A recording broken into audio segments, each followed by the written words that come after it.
at all that some of the stuff that they're releasing is bullshit?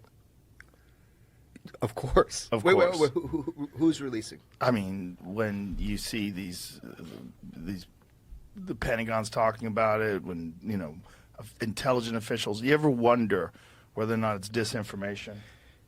Yeah. You want to go ahead? So, yeah, I'll take that first. Yeah, I've heard you kind of talk about that a bunch, Yeah. and I think it's a very healthy suspicion to have. My perspective is a little different in that people are always coming at me with fake information, like every day, all the time. But the people in government that we have been able to kind of interface with, I wish there was an adult in the room. I wish that this was orchestrated through the media. It would give me some sort of hope that someone has some sort of control on this, and that has not been my experience. So what is your experience? Like, what's your impression of how it's all happening? It's a big question. I don't know where to start on that, but here's what I know. I know that there are people in government that want some level of disclosure on whatever this is, without defining it. Just there should be oversight.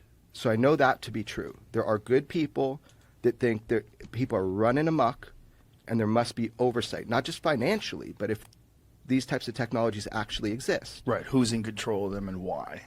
And who has access to them and why? I mean, we have a history of disinformation and misinformation put out to the public and to Congress by the intelligence community, by the Pentagon. They lie all the time.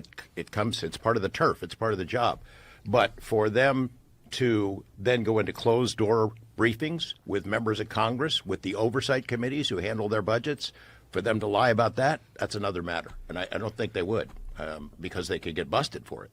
A lot of stuff is coming out now, and I know we get asked all the time, who's behind this push? It looks like it's one big movement as opposed to a bunch of different things that all happened in approximately the same time. It's kind of been organic. Different people have come forward, and it encourages other people to come forward, as opposed to somebody doing a master manipulation of the whole thing.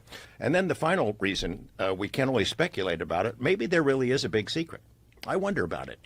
If I was told, here's the real deal, here's what's going to happen if this comes out, society will collapse. It is so overwhelming, so disturbing that it would hit the fan, that everybody'd freak out. Maybe there is something like that. I don't know. But it gets dangerous for us to allow military folks to decide, I can know it, but you can't. Dad can know, but mom and the kids can't know. I don't like that. Yeah, I'd like to be able to know myself. I don't like it either, but why do they think that society would collapse?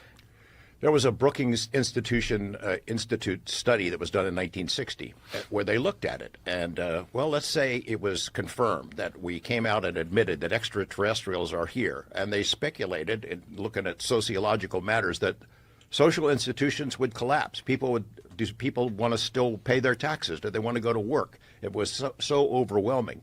The fact that we, a lesser species, have been discovered by something more intelligent. We know from human history how that works out. When the Europeans come to North America